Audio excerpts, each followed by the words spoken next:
Hey, good afternoon. Scott Luton here with you on Supply Chain Now. Welcome to today's live stream. Today's show, got a great show teed up. Supply Chain Front and Center with Steve Maul with LocatorX. So outstanding conversation with an innovative company doing big things in the supply chain industry, of course, headquartered right here in Atlanta, GA. Stay tuned for a discussion that promises to increase your supply chain IQ. Hey, quick programming note before we get started here today. If you enjoy our live stream episode like the one today, check out our podcast wherever you get your podcast from. In fact, we published an episode that dove into the Q1 2020 U.S. Bank Freight Payment Index today. And you might be surprised just how strong the Southeast region fared in the first quarter of 2020. You can check that episode out and wherever else you get your podcast from. And subscribe wherever you listen to your audio content. Okay, I want to welcome in our fearless co-host and our featured guest here today. Of course, Greg White, serial supply chain tech entrepreneur and trusted advisor, and Will Haraway, founder and lead evangelist and chief content officer at Lead Coverage, is joining us along with our featured guest, Steve Maul, chief revenue officer at LocatorX. Gentlemen. Hey. The gang is all here. Good afternoon. Good afternoon. Hey there. So for starters, first off, Will and Greg, great to have you back. Many of our listeners will know Will's an active co-host of our Supply Chain City series here at Supply Chain Now. And Greg has been a partner in crime on just about everything. We really enjoyed it.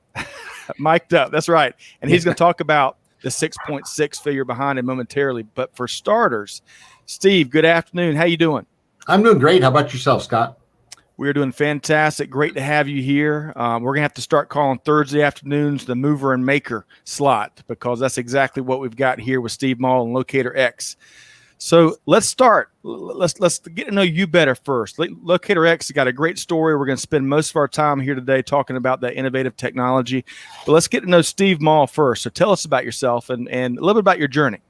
Sure, happy to. So I have spent my entire professional career in software sales and service in a variety of roles, but most early in my career, I worked for a large ERP software company called McCormick & Dodge, which eventually became Dun & Bradstreet Software, in a number of sales and marketing, both field and executive roles, and have always focused on how to improve business processes to achieve greater business results. So that was whether it was in supply chain, manufacturing, MRP, whether it was in financials, or it didn't really matter. Whatever the business processes were, we always looked at, and my focus has always been how to improve those to achieve better business outcomes. About mid-90s, I actually went into a consultancy role where I took my sales and marketing expertise, my experience, and started developing sales improvement programs or performance improvement programs on those two particular topics. And at that firm, we rolled out methodologies to some of the larger software companies on the planet: Oracle, SAP, Microsoft, JDA, Manhattan, all of them. We built in performance improvement programs around sales and marketing. So we got to know the processes really, really well.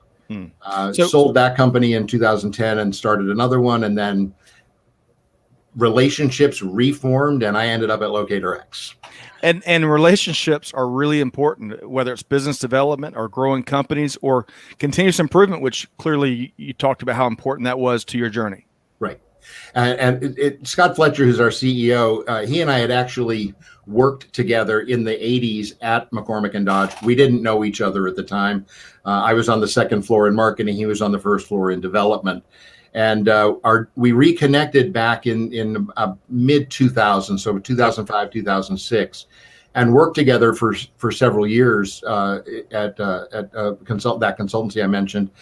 And he left, I left, and during that time, he actually had engaged me to work. He was head of executive relationship management at Ultimate Software down in Florida, and he engaged me to come in and help his team perform better. And he then retired, was going to quit work and go climb mountains. I was back in my business. He got brought in an operational role at LocatorX, and he and I were just having lunch one day We would always get together every quarter or so just to talk about what was going on in our lives. Yep. And we were talking about how do you ramp up a sales organization in a startup firm? What should you do from a marketing perspective? And we talked for a couple of quarters, and then he said, "Do you want to come on?" And I said, "Yeah, I think I do." Now people look at me and go, "Okay, your age at a startup?" And I just couldn't be happier. I mean, it's one of those things that I think you stay at the energy level of the people around you, and it's just a great organization to be part of. Well, so let's take a quick departure Sure. and tease it a little bit, Greg. You've got a message behind you, and we're going to talk about that about halfway through the show. But tell us what you're referring to with your whiteboard message today. Yeah, well, not so very long ago, an event that some people haven't heard of called a pandemic occurred.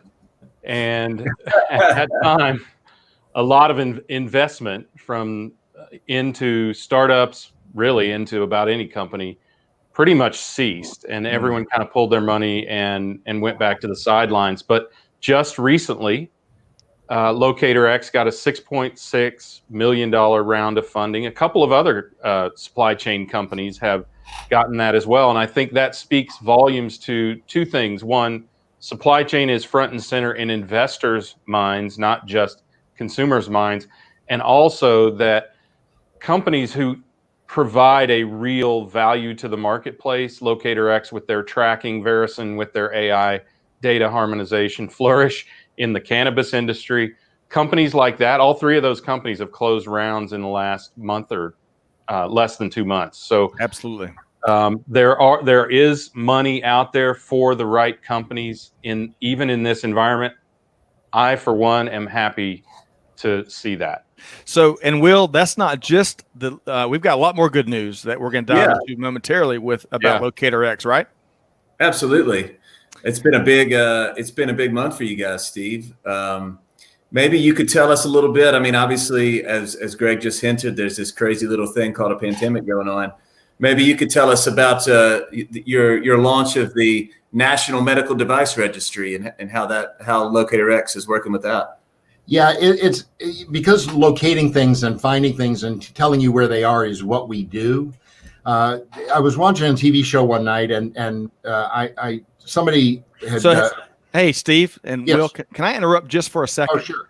Because I want to give some background before we get to that story, which is a big story, Will, as you know, and we all know. But let's back up and let's make sure folks understand kind of what LocatorX does, so they know just how big of an impact that you're about to make with the registry story. So, University of Oxford, right, is the genesis where the innovative technology was born, right, Steve? Yeah. So back in 2012, so it's a few years back. The Nanomaterials Lab at the University of Oxford in England discovered and perfected a man-made molecule that is a single nitrogen atom encased in a 60-atom buckyball fullerene of carbon. Now you've completely exhausted my knowledge of chemistry and physics, but what they did when they perfected that is actually create an atomic clock that is 61 atoms big. And so that's revolutionary. And as a matter of fact, it was patented. It actually, the people who found it were on, the Nobel Prize list. It's monumental. Highfalutin people, well above at least my pay grade. Yeah, big time. And what we saw when, and I shouldn't say we because I wasn't part of it, but what the company saw when we decided to form as a business is the ability that type of miniaturized atomic clock would give to location tracking and reporting. So, there's a lot of tracking technology out there, and GPS satellites circle the Earth in a number of different constellations, and their accuracy is pretty good. However, if you're outdoors, right? If you can actually have line of sight to the satellites. Right. And so the notion of tracking indoors or in any point or under heavy cloud cover or anything that's going to prevent that line of sight to the geospatial constellation inhibits your ability to do precise location tracking. Terrestrial. Yeah, if you want an example of that, Steve, when you go back to work, go into any multi-story building and look at where you are on maps on your phone. Right. Because it may show you in the middle of the street. It may show you in the next office over. You may get lucky and it may actually show you where you are, but often that's the case. And I think also, Steve, and this is one of the things I think you all are addressing, it doesn't show you what floor you're on. Whether you're on the 8th floor or the 80th floor, your little dot doesn't know that. In order to know elevation, you have to have 3 signals. You got to have, think of it X, Y, Z. You got to have, because with 2, you can figure out where you're at, but you need a 3rd to know how high off the ground you are, because location's super simple at the end of the day. It's measuring time and distance. And so we know how far we are. The radio signal, because it's a fixed duration, can tell you how far you are from the satellite. And we know that, because those radio waves travel at a constant rate, we can then tell how far we are from it. But it's also then the precision level depends upon, again, how many satellites you can get. Geospatial or terrestrial location tracking often relies upon cell towers or the Google Wi-Fi network that'll tell you, because it knows where your Wi-Fi is, and it can probably figure out kind of where you are related to that, but it's not particularly precise. So, Scott, you look prompted with a question. No, very perceptive. You must be really good at sales. All right. So, Steve, but before we dive into some of the really specific offerings that LocatorX has, I really appreciate you laying out some of the part of the gaps a lot of folks have in terms of how things are triangulated. Right. If you had to, so clearly LocatorX is tracking all things, doesn't matter where they are, in a very innovative technology. Is that fair in a nutshell? And it sounds like there's a ton of different applications. It's more than just location.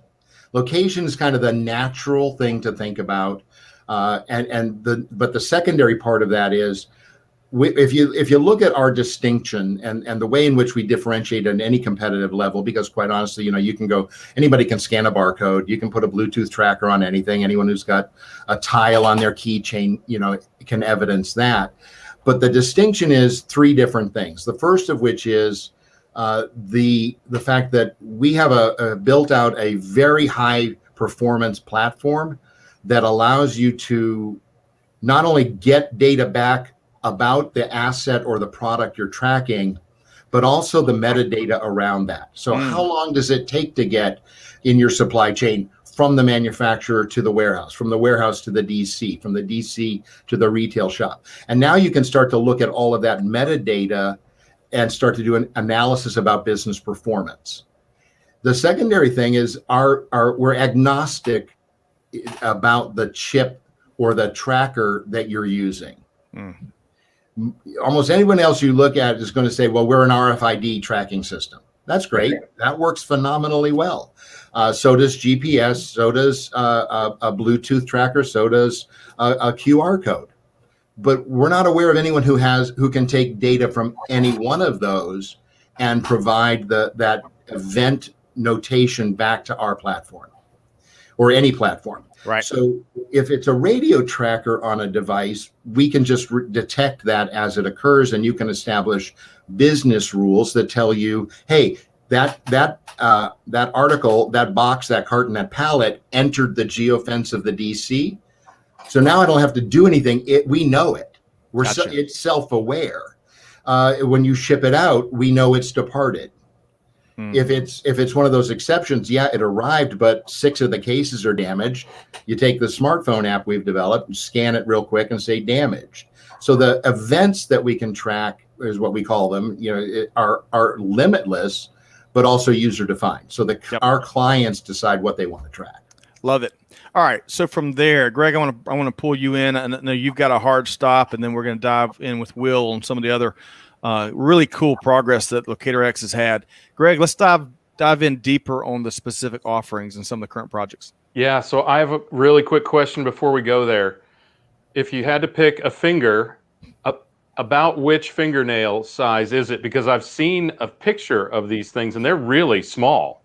Well, they will be. So, just to be real, the atomic clock's still in development, and we expect it to be a form factor that will be about the size of your fingernail. I'm so glad it was that finger. Yeah, it's really. I mean, there's a few unknowns still, right? So Right. when you get into fabrication, because you got to have a few different things to make it work. You got to have a power source, either a battery or more likely you want it to be energy harvesting. So that's what we're looking at.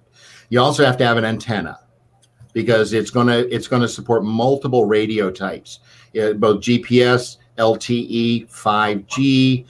All of those, we need to be able to support multiple radio type beacons. So as we bring that to market, its form factor is not fully defined yet, but that is something that because we need it to be small. That's what this is for. That's what will take us part of the way. Yeah, that's not going to do it. That's not going to do it all. Real quick, Felicia, our dear friend Felicia at the Reverse Logistics Association chimed in on LinkedIn and was talking about how cool this application is going to be and how effective and impactful it'll be in the reverse world. Absolutely. Because right now it's really hard to track reverse logistics. And because you don't always know where it's coming from, it sometimes just arrives unannounced and you're trying to figure out where does that go, which order was that from, all of those sorts of things. Yep. The key to what we do is we can uniquely tag every single product. So not the boxes, the cartons, the crates, the pallets, the trucks, those are fine. Those are the easy ones to do. We want to get to the point where you're actually tagging every tube of toothpaste, every a packet of cosmetics, every bottle of olive oil, not just the cases of them. Yep. So that really requires a really low cost, but heavily advanced technology for what you're doing. So part of what your development process must be, in addition to just this great patented technology and all this great math, is how do you do it cost effectively? I mean, one of the things that we know, and I'm gonna take what Will was talking about before, but one of the things we know that you're tracking or want to track it is not just toothpaste. It's not just olive oil, though I would argue that tracking olive oil is one of the greatest pursuits known to mankind. I don't know where we'd be without olive oil. Anyway, but you also want to Greg stayed next. I love it. That's gonna be a new moniker. That's right. This is not paid for by any lobby whatsoever. But I know you also want to track ventilators for the National Medical Device Registry. Now that I can see, those are highly costly products and obviously very valuable and life-saving. So knowing where the heck they are and what state they're in, which could the metadata of this one works, this one doesn't, or this one has low volume and this one has high volume, that can all be included, correct? Yeah. And so when you think about what form factor it needs to take and what cost point it has to be at, the most important thing to probably remember is that every tag to its purpose. So do you need an atomic clock on a bottle of olive oil? Probably not, right? You might, but that'll be a decision each client makes based upon what they want to do with it. So the second part of that is we can co-mingle the type of tracking mechanisms, because the third thing that makes our competitive advantage so strong is that because we're smart tag agnostic, you might have a atomic clock on the case of olive oil, but you might just put one of our smart QR codes on each bottle. Because in addition to location, that very same platform allows us to do consumer engagement, both pre-purchase and post-purchase, as well as counterfeit authentication, anti-counterfeiting. And if you look at, there's an estimate that up to 3% of everything sold in the world today is counterfeit. Whether it's or whether it's a tenth of that, it's a lot of stuff. Yeah. And olive oil, because you love it so much, is actually one of the most counterfeited products. That's right. In the stores. Yep. And if you happen to have a peanut allergy and get some bad olive oil, you're going to be in anaphylaxis. Hey, real quick, I want to quick shout out Kyle Reeves, who tunes in regularly on the live stream, says hello from LinkedIn, and Pratik, who joined us yesterday, was looking for supply chain management, professional development help has tuned in via Facebook. So hello to both of you gentlemen. Hello, All right. James. We'll keep driving here. Sorry. So Greg, where were we here? We're diving into examples. Yeah. So exactly the point that you were making was one of the real concerns of olive oil, right? But Right. the other thing, and I know you all are working to work with the medical device registry. Right. So tell us a little bit about what you're doing there. Yeah, a few weeks back, I was watching a TV show one evening, and somebody said, we need Silicon Valley to help us figure out to know where all of these ventilators are. And what went through my head was, why does Silicon Valley have to get involved? Why isn't Midtown Atlanta sufficient?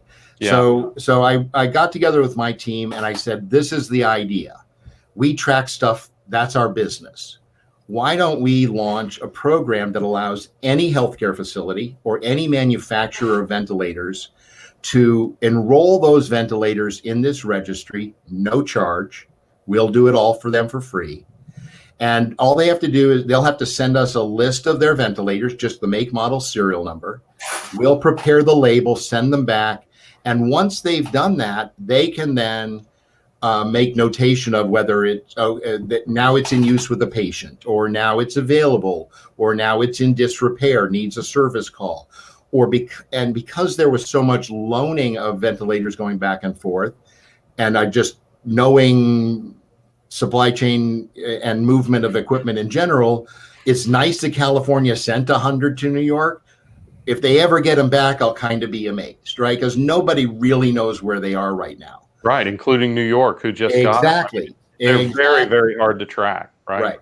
So we also built in there those two events of leaving this facility and arriving at this facility. So because we're making that available to anyone in those healthcare facilities free of charge, once they have that NMDR, the National Medical Device Registry label on it, anyone can just take the smartphone app we call Logistics Pro and scan it and then update it with its status.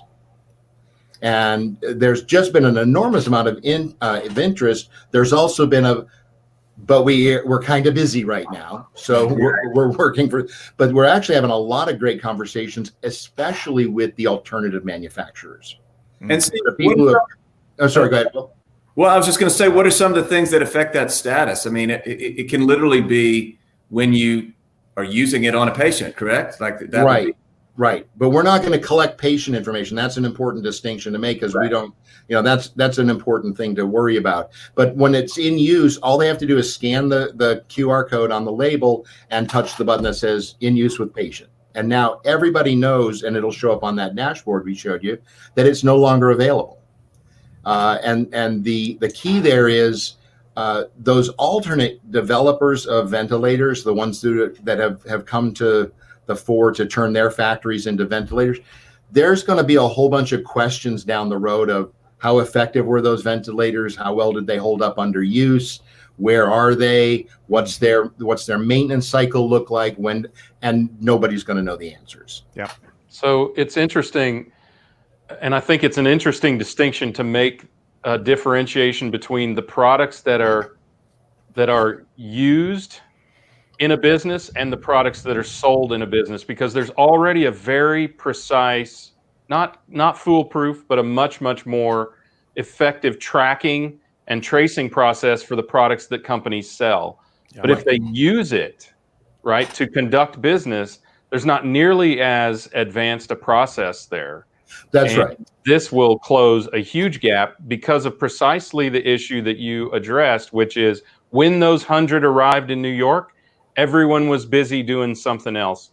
And by the time they got back to those, they had been moved a half dozen times to sweep the floor or close the door or whatever had to happen. So and they're going to be locked in a store as their need declines. They'll get put in a storeroom and somebody will find them in 18 months. Hey, real quick, we got a question from Paris. Augustine says, how many ventilators are already equipped for this campaign? Is there a number that y'all can report yet? I wish I could. We haven't actually labeled any yet. We have a program. We're actually probably going to be down in South Georgia next week or early the week after. We've got a couple hospitals that we've talked to that we're going to undertake the actual labeling effort for them. Wow. And we are talking to a couple of the manufacturers about putting that on. So before they even leave the warehouse, they will be labeled. That's a great answer. And thanks for the question, Augustine, and cheers to you in Paris, France. Hey, and if Paris, France needs the program, have her get in touch. We'll make it available to her as well. Outstanding. And just to our listeners that may not be tracking things in Georgia, South Georgia was one of the hot spots of the pandemic here locally. Right. And so that's right. So to see companies like LocatorX figuring out where they can help and move the needle, that's some of the uplifting content and stories that we're hearing during these times. So, all right. So, Greg, I know we're on borrowed time with you. You've got a hard stop board meeting at 5, but I know you had one couple more questions here. Yeah, I just so we've talked a little bit about some of the hospitals that you're already working with. Who else is interested in this? Are there other than Augustine, has anyone else expressed some interest? And where do you see concentrations or commonalities amongst those? Yeah, the conversations we've had, we were 12 days from ideation to launch, which is the fastest I've ever brought a product to market ever. And that's because we were able to leverage the platform we already have in place.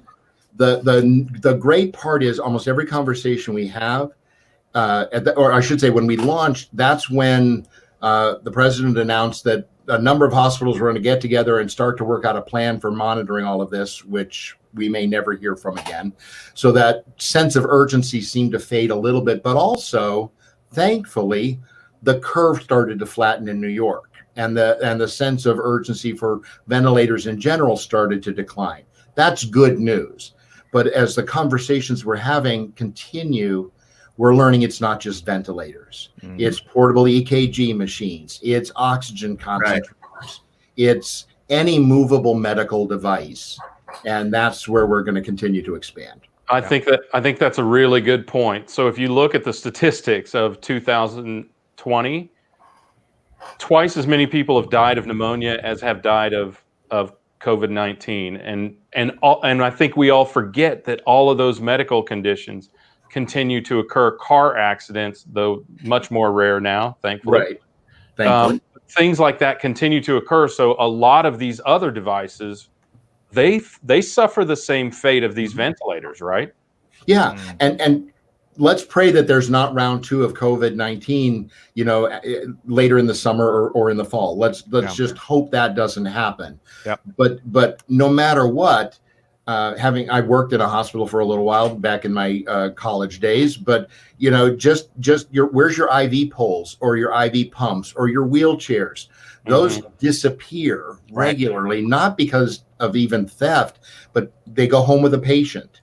And so when you start to look at location and then our ability to tie engagement to that. So if you're using a piece of medical device, a medical device at home, a quick scan with the consumer app, now I could learn how to use this. Yep. Who do I call for help? Can I launch a telemed session directly from that? All of those, because the engagement we're doing is bi-directional communication. Love it. It's anonymous.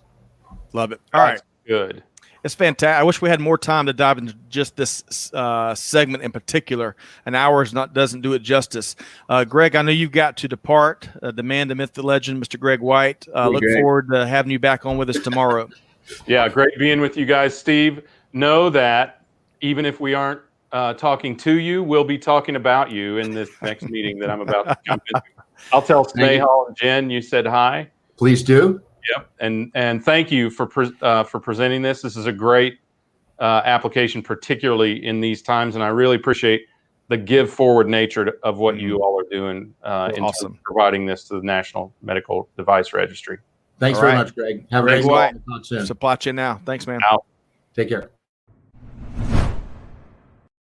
All right, as we continue our interview, live stream with Steve Maul with LocatorX and Will Haraway, Chief Content Officer with Lead Coverage. Real quick, Will, before we pivot to some other good news that LocatorX has got going on, quick comment and question from LinkedIn. So Shelly, one of our friends of the show, dear friends of the show, is tuned in via LinkedIn Live. First off, She says, awesome, great benefit to the healthcare industry. She really loves that. Her follow-up question is, and she may be posing this to the audience, but I'll put this out there in case you want to comment here. Any interest from the cancer care industry? There's a ton of medical devices used and manufactured for this niche in healthcare. And she even hashtags one of the local medical device companies. Any comments on that, Steve? Yeah, as a matter of fact, we've got a couple of conversations going with some pharmacy delivery programs, whether it's cancer care. We had a call the other day with somebody who's at the federal level who is interested in our ability to actually track testing and vaccinations when vaccines become available around COVID-19 even.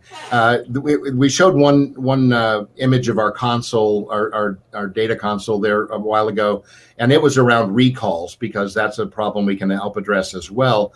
But knowing, having a heat map of where testing is being done, where vaccinations are being given, where is the treatment for a particular illness or disease, all of that can be done.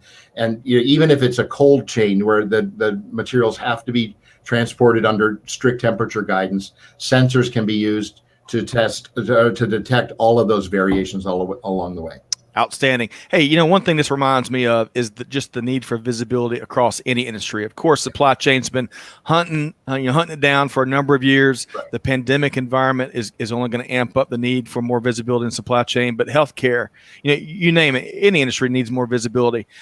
Quick comment, and then we're going to bring Will in. Augustine over in Paris says, thank you for the time and explanations. I appreciate the questions. And just like Steve said, Augustine or anyone else that may see an application here, we've got Steve's LinkedIn direct link and the LocatorX URL on the show notes of the live stream, wherever you're seeing this here. Okay, Will, we've got no shortage of good news. Tell us, let's dive into some more things with Steve here. Well, Steve, when you guys announced the funding, and congratulations again on that, like Greg said, to be able to bring that in during this time, I think sends a great message for business as usual, as far as, just to the business community and to people in general. But you had an additional piece of news there in that you added Kurt Kuhn, former CFO at UPS, who we love to work with Big Brown over on the show quite a bit. Right. But tell us about what the addition of Kurt, who I believe filed the IPO for UPS. I mean, he did. He was the chief investment officer at UPS when they did their IPO, which was the largest IPO in the 20th century. So really, wow, oh yeah, it was just massive. And so Kurt then became CFO. He had headed sales and marketing. The beautiful thing about UPS is, you start as a driver and you can go anywhere from there, right? So Kurt joined our board. Kurt's also on the board at Henry Schein from a medical device, and until recently was on the board at NCR here in Atlanta. When you look at our board of directors, we're just incredibly fortunate to have the level of individuals that a company our size wouldn't typically attract. So Kurt Kuhn, Deborah Lee James. Debbie was the former Secretary of the Air Force, and also serves on other public boards. Jim Miles is on our advisory board, Major General, retired from the U.S. Army. We have Jim Jouster, the chair of our board, was an executive at Walgreens in the pharmacy business, actually was responsible for the development of Walgreens' online business. The board in general is just stacked with talent and expertise. Yeah, lots of firepower. Yeah, very much so. We're so proud of them and so lucky to have that kind of status on our board. It's really, I think, one of the neatest developments that LocatorX is illustrating.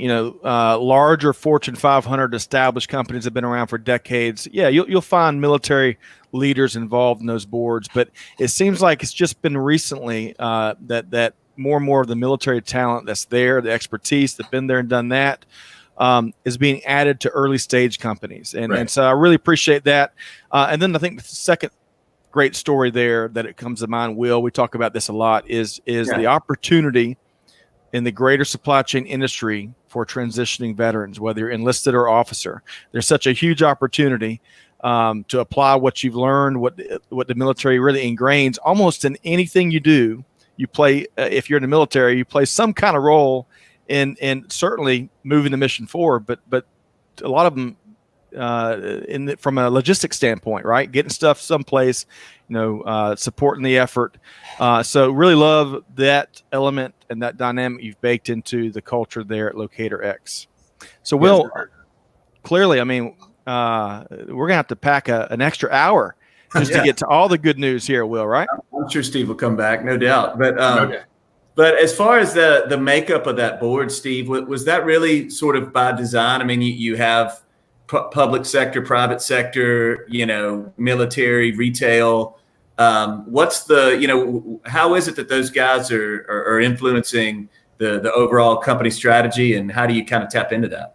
Well, like any board of directors, their job is governance and guidance, right? So they're looking at our operations and making sure that we're staying on course and on mission, which we are. But it's also one of the things that when you're trying to attract, when you're a small company, when you're in this kind of situation, and you're trying to attract a board member, you're going to get people who believe in you. You're going to get people who see the mission and the value of it.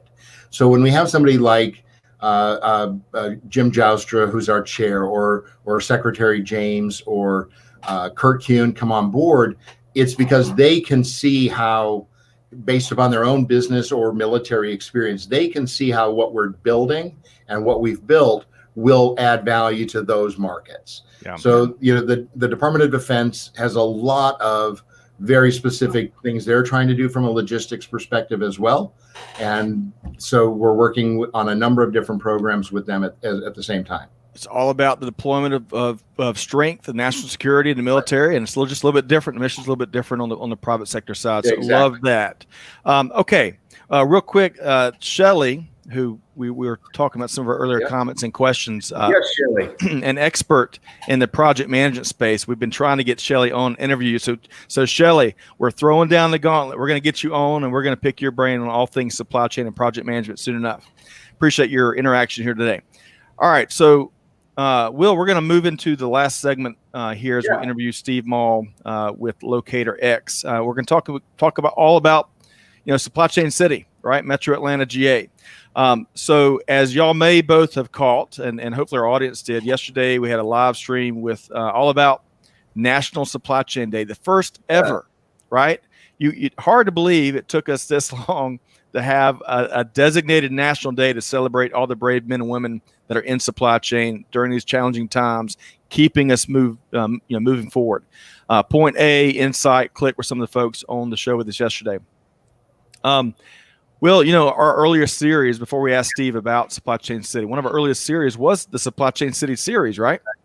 Absolutely. With our buddy Ben Harris. Yeah, and we can't wait to be able to get in a room together and do that again, right? That's right. In that great home field advantage that is the chamber. That's right. But Steve, just going through the history and the way that you're talking about obviously your connections back into some of the folks in DC, you would almost expect that Washington, D.C. would be your headquarters, or maybe Chicago would be your headquarters. I wonder if you could tell us why you chose Supply Chain City and maybe some of the advantages that you're seeing so far. Yeah. Well, part of that is we live here, right? So but we live here because it's a great place to live, and it's a great city in which to do business. We could be in DC or Chicago, but when you think of the crossroads of the Southeast, this is it, right? You got three major interstates crisscrossing each other here. You've got world leaders in the creation of product and supply chain capabilities. You got UPS from a logistics perspective, as well as a lot of other players in that space. It just makes sense to be here. From a technology perspective, this is a talent-rich environment. This is a place where you get some really smart people coming out of the schools here, coming out of the businesses here, who can add enormous value to us as a startup firm. without having to move them here, without having to fly them in. This is a talent-rich city, so we love Atlanta. Atlanta's where I've lived since the mid '80s. I'm one of those damn Yankees who moved down here and wouldn't go home. It's a place that just invites the type of business we want to run. Yeah. Love that. And, that talent piece that you've identified, you look at a lot of third parties that have come in and evaluated the tech schools and the world-class universities like, Georgia Tech and UGA and many others. So much talent here that helps fuel growth and innovate and drive change in industry. So love that. Love that.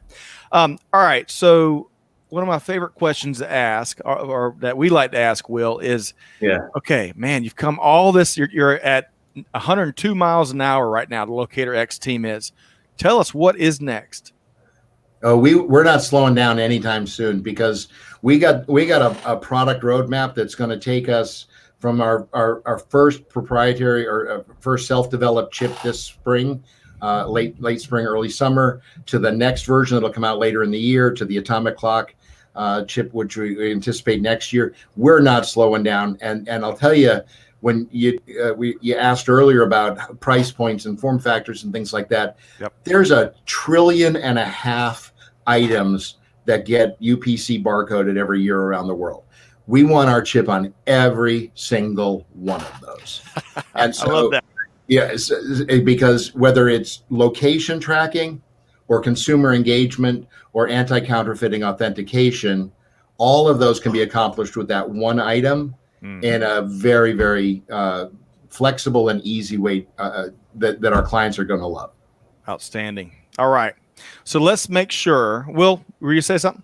Well, I was going to say, like, one of the things that you touched on it briefly, but it got me to thinking about, sort of the fight against counterfeiting, and the fact that not only and what LocatorX, as you sort of explained to us, maybe you could go a little bit further as far as like, yes, it helps with the retailer, obviously, but it really helps with peace of mind on the consumer level too. And you talked about some of that engagement. Maybe you could explain that a little bit further. Yeah, there's three. The constituencies for anti-counterfeiting are the manufacturer, because when counterfeit products are in the market, their brands get damaged, right? Because they're not the same quality, and their bottom line gets affected. It hits their revenue number and their profit number, right? The notion of consumer loyalty and consumer confidence in the products is front and center, because the consumer doesn't know it was counterfeit. They just know it didn't meet their expectations. Right. And then there's the health and safety factor. We just see continually counterfeit products in the news whether it's a beverage that was fake and caused somebody to be poisoned and die, right, or it's a food product or something you put on your body, a piece of clothing that had allergens built in that you wouldn't have expected. You mentioned it earlier, absolutely. Right. All of those damage, and it's the manufacturers are aware of it, and they do so many great things to try and combat it, but they can't talk too loudly about it because they don't want the consumer confidence to decline. Right. We have a way that helps them solve the problem proactively instead of reacting to litigation or complaints or declines in customer satisfaction or loyalty. And that's one of the big value adds we bring. Adding to the resiliency of supply chain. There's going to be so many lessons learned, and we're not into the aftermath, as Gartner's calling, kind of the post-active pandemic. We got a lot more data and information we got to get out on the table. However, inevitably, just what you described, Steve, I think one of the things that companies, we hear it from a lot of supply chain leaders, business leaders right now already. They're vetting and revetting the supply base, their supply chains, identifying these gaps. And clearly consumer protection, that's always been important for a long time. But I think there's going to be a doubling down on that. And, I got into a conversation on Twitter earlier this week about, how supply chain footprints are going to evolve. And I don't know, y'all's take. My take is I think price will continue to be a priority for consumers, and it's one of the beautiful things that drives this global business community we're in. So I'm kind of hesitant to predict too much overhaul. You could see some things coming back to the States in some way, shape, or form, but still, there's a reason why supply chains wrap around the world, and I'm not sure what will transform that dramatically. Any quick take you might have on that, Steve? Yeah, we're hearing people the mumble and the rumble about resourcing back onshore, or reshoring, I should say, back end. But we're also hearing a lot about near sourcing. So you're moving it maybe to Mexico instead of the Far East. And I agree with your point on the price points, right? The cost structure is going to be an ongoing concern because you don't want to price yourself out of markets. However, I think the balance is going to come into the safety risk versus the price point. Yep. Because if you're not sure that the mask you're buying is really an N95 respirator, you're going to be concerned. And so but you might pay a few cents more for one that you're confident is legitimate. Great point. And in fact, along these lines, Clay Phillips, our own dog here at Supply Chain Now, just talked about how he and all of us are hearing a lot more about that China plus one approach. Right. We'll see. I imagine that's going to become really cliche. We'll see how much meaning is behind it, how much action is behind it in the months to come. But looking, that's one of my favorite parts. Having been in the military and now having been in supply chain, especially manufacturing, we're going to get to root cause once we have all the data, and then we're going to fix it, right? And we're going to make it better so that when this next unique environment comes about, we're going to be in better shape to handle the curveballs, because there's always going to be things around the corner, right? I mean, that's supply chain's role to handle. Yeah, man. So we'll see, what lies ahead. But Steve, we cannot know the future, but we can anticipate being ready for it. And I think that's the key to all of this. Yep. Great point. Okay. So first off, I really want to say it's so important. Before Greg left, he talked about the give forward, which has kind of been a phrase that we've been talking a lot more about. Instead of give back, you're giving forward, and you're giving from what you have, whether you're early stage or you're Fortune 100.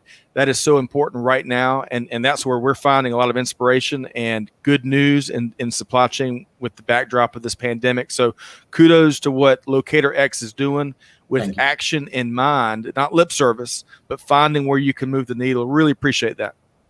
Very much our pleasure. All right. So, Will, we've got to make sure folks know how they can not only track Steve down, pun intended, but also connect with LocatorX. Yeah, LocatorX.com is right, Steve? And that is right. And you can find Steve on LinkedIn. Right. And all of they are very active on Twitter, very active on LinkedIn as a company. So you can find them and track them down, baby. And Steve.Maul at LocatorX.com. I want to hear from all of you. Happy to open a dialogue. So, hey, I'm going to go back. Anna McGovern just came in, and Anna is a thought leader in the procurement space. And I know we're about to close out, but I want to read her comment. And Anna also was a fierce competitor in our supply chain trivia contest just a week or so ago. So Anna says, I think there will be diversification away from China to other countries in Asia, Thailand, Malaysia, Vietnam, India. We still need low-cost manufacturing. So great point there, Anna. Great. Mark Preston with Lean Applications. A very interesting, great job. Kudos to LocatorX. Thanks, Mark. Great to see you. I hope to reconnect soon. And DC, yes, we started a little bit earlier today. Great to have you. We featured DC in a live stream earlier today. She's with Akili Incorporated. All right, so Steve, we've got your contact information out there. We've got your URL that'll also be in the show notes. Give us the patented one final thought from Steve Maul. What do folks need to know more now than ever before, or the key takeaway from today's conversation maybe? We're changing the way that people are going to trust, track, and find the most important things in their life. That's going to start with supply chain. It's going to start with products.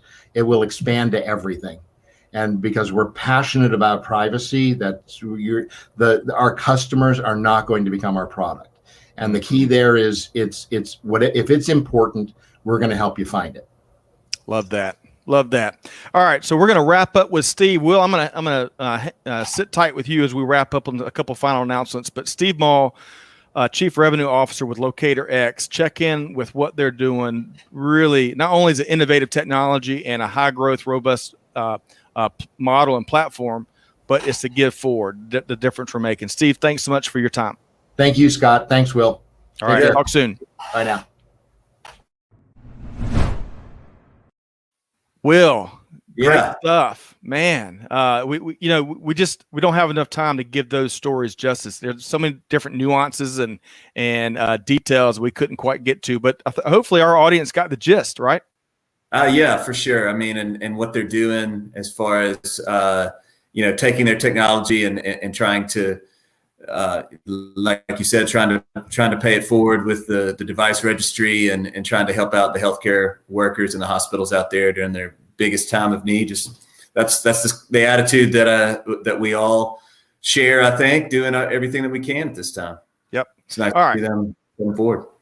Completely agree. Good stuff there. All right, so as we wrap up, a couple of quick announcements. And I think one of them, just like with our supply chain trivia, which we're bringing round 2 back at 4:00 Eastern Daylight Time on Wednesday, May 13th. So Anna and some of the other DC and some of the others that were part of the live stream today, you got to join us. We got to see if Mr. Inventory is going to protect his first place finish. And just like we were talking about a minute ago, we're going to improve it. We had a little delay. It was messing with the live stream in the first event, but we still got a lot of feedback. We're going to improve on that. You can sign up at supplychainnowradio.com. And we do that to give folks, that's our oddball in programming. We want to give folks the opportunity to kind of take a break from the stress and decompress and enjoy kindred spirits and camaraderie in a fun environment. What are some categories? You got to tell them or is there somewhere that I can show off my knowledge of early 80s baseball lineups? That's coming. That is coming. In fact, we've been working on a new property around baseball. Because we're working to our audience. In case you didn't know, Will Haraway is the king of baseball trivia. I thought I was decent at it. Will blew me away. But I bring all this up because the category would be all about end-to-end global supply chain. But Will, I want to make sure you give folks an opportunity. You do something every Saturday night that anyone can tune into. And, it's along the same lines. It is giving folks a chance to kind of decompress while doing some good stuff. So tell us what you've got coming up Saturday night. Oh, thanks, Scott. Well, as viewers of the show know, I do like to play guitar and play music around town with my band, the Sundogs. And what I have been doing really since the pandemic started was just going out on my front porch and playing for my neighbors. I put up a little PA that I have and just playing for my neighbors. And what that evolved into was obviously live streaming it on Facebook Live. And then if you're going to do that, why not do it for a good cause? So last week we donated and Scott was very kind, made a nice donation for a if you make a request and you put a $sign behind it, it's done. But so that was for What Street Records, which is here in Decatur and pretty much across the street from my house, and it's a place that I shop and a place that's one of the types of local small town, not small town, it's Atlanta, Georgia, but small local retailers that is going to have trouble not only now but moving forward. And I love record stores, I love bookstores, and we don't want to see them get shut down by the Amazon monster. So that was last week, and this week we'll be doing it for Agave Restaurant, which is one near and dear to my wife's and I's heart. When we were dating, we used to go there all the time. It's over in the old Fourth Ward and over close to Memorial Drive and Oakland Cemetery in that area. And they've got a wait staff, they've got a mortgage, they've got the whole bit. Yep. So that small, that small businesses like that are the heartbeat of our city. And these, and as we all know, Atlanta's made up of different neighborhoods, and it's these record stores and these bookstores and these restaurants that make those neighborhoods unique, and so that's who we're supporting on Saturday. And you can my Facebook page, which is Will Haraway, and check it out. Perfect. Or the Sundogs have a Facebook page as well, and you can check that out there. And I think the event will be up in the next couple of days. Good stuff. You not only will you enjoy the music, but you'll enjoy the give back opportunity, give forward opportunity. All right. So Will, I got a test for you.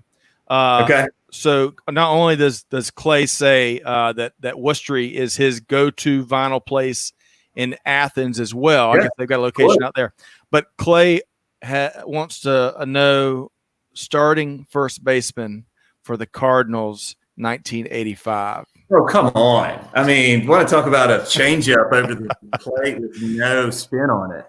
My man, Jack Clark, for God's sakes. I can still remember being so excited about the Cards getting Jack Clark to this day, because if you think about all those 80s teams, they were missing the thumper. They were such a great speed team, but they did not have the thumper. And got Jack Clark from the Giants, and I mean he was fantastic for 2 of the 3 years he was there. He's injury prone his whole career, so he was hurt a lot. But man, when he was out there, he was a difference maker. And in '85, he hit a very underrated home run against the Dodgers in Game 6 of the NLCS when Tommy Lasorda did not walk him, and he pounded a game-winning home run. It was fantastic. I can still see it in my one of the greatest moments of my childhood, to be honest with you. Love it. Clay's giving us a thumbs up off to in the green room. So good stuff there, Clay. Hold on. Can I ask Clay a question? Let's just you relay this question since he's a Registry Athens guy. All right. So who used to work at Registry Athens that then founded one of the greatest bands in Athens history? REM, right? But who particularly? Michael Stipe. I don't know that. That's Peter Buck, but that's cool, man. He had it. He gets partial credit. Was it Bill Berry? Who'd you say it was? No, it's Peter Buck. Oh, Peter Buck. All right. Yeah. The mandolin, the lead guitar for REM, right? Now they wrote all. He's wrote all the hooks, man. Well, I mean, they were a band in the greatest sense, but he was kind of the musical director. So first ever live stream to conclude on baseball and rock and roll. That's pretty cool. That's love what you bring to the table, Will. Appreciate the collaboration today. Hey, real quick, how can folks check in with lead coverage and learn more there? Oh yeah, leadcoverage.com. That's a business that my partner and I, Kara Brown, started last year, and we use public relations for lead generation and purely for the supply chain space. So, awesome. We're definitely interested in helping you out, especially during these times. This is, believe it or not, this is a good time for lead generation. And, right now, supply chain is the heartbeat of what's keeping this country moving right now, and so the guys on the front lines, the truckers and the warehouse workers, and certainly the food, in the food industry, and no one can go out, so they're bringing it to your door. So, this is supply chain's moment, and there's plenty of things to talk about. Yeah, the industry is going to lead us into the aftermath and beyond. So good stuff there. Will, always a pleasure. To our audience, again, you can check out lead coverage. You can check out LocatorX. A lot of good stuff there. Be sure to check in on Supply Chain Trivia Night, Part 2 on May 13th. And then the very next day, I'm leading a breakout session on the future of supply chain at the Vetlanta Summit, which KPMG is hosting. We've got a home run panel we're assembling, including Kathy Morrow Robertson with Logistics TI. So our friend Kathy. Kathy's a good one. One of the leading analysts in industry, Friend no doubt. Show. So you can learn She more. knows her stuff, man. She does. You can learn more about all of that at supplychainnowradio.com on the events or the webinar tab. Or you can email us at amanda@supplychainnowradio.com. All right. So, Will, we got to sign off to our audience. Yeah. Find us wherever you get your podcast from. Be sure to subscribe so you don't miss anything. On behalf of the entire team here, hope you have a wonderful weekend. And times are tough for a lot of folks right now. Yeah. Hold the faith. Brighter days lie ahead. Seek out friends if you need it, but look for ways to de-stress. A lot of tough times for a lot of folks. But we'll see you next time here on Supply Chain Now. Thanks, everybody.